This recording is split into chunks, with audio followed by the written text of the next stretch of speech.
Në 7 korrik 2022, policia njoftoi se analisti dhe gazetari investigativ Kastriot Myftaraj u gjend pa shenja jete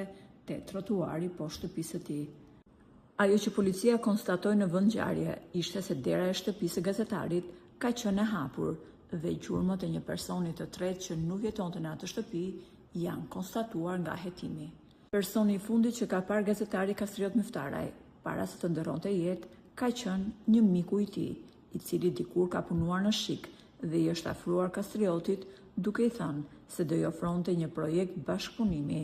nga disa persona me pushtet që Myftaraj po i investigonte. Mamaja gazetarit dyshon se i njëjti person kishte tentuar ta helmonte gjatë një dreke të birin. Por kush është personi që u afrua Kastriotit si mik dhe më pas i dha goditjen finale?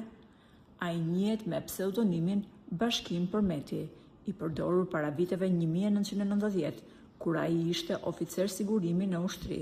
ndërsa pas vitit 1992 u bë bashkëpunëtor i Shikut e më pas filloi punën si gazetar kronike në televizion. Në hetimin fillestar nuk u bë pjesë e dosjes fakti që dera e apartamentit të të ndjerit Kastriot Myftaraj ishte hapur pas aktit që ai ndërmori, ndërsa në dorezën e derës, në derë, mure dhe orendit të tjera brenda shtëpisë u gjetën gjurmë të freskëta gishtash, gjurmë këpucësh që nuk i përkisin gazetarit Myftaraj dhe as nënës së tij. Edhe pse gazetari i njohur me pseudonimin Bashkim Përmeti kishte miqësi me Kastriot Myftaraj dhe i shkonte rregullisht në shtëpi për dreka dhe darka, ai nuk shkoi as në varrimin e mikut të tij dhe nuk e ngushëlloi as nënën e Kastriotit, që e trajtonte atë si djalin e saj. Telefonatën e fundit Myftaraj e kishte bërë pikërisht me mikun e tij. Për të gjitha këto arsye, është hapur përsëri çështja Myftaraj, ku prokuroria ka shtënë në dorë fakte se ka qenë pikërisht miku i tij gazetar që ka kryer aktin ekstrem ndaj Kastriot Myftaraj.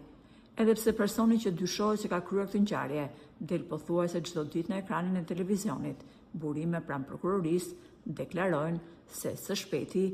ai do të arrestohet dhe do të çohet para drejtësisë.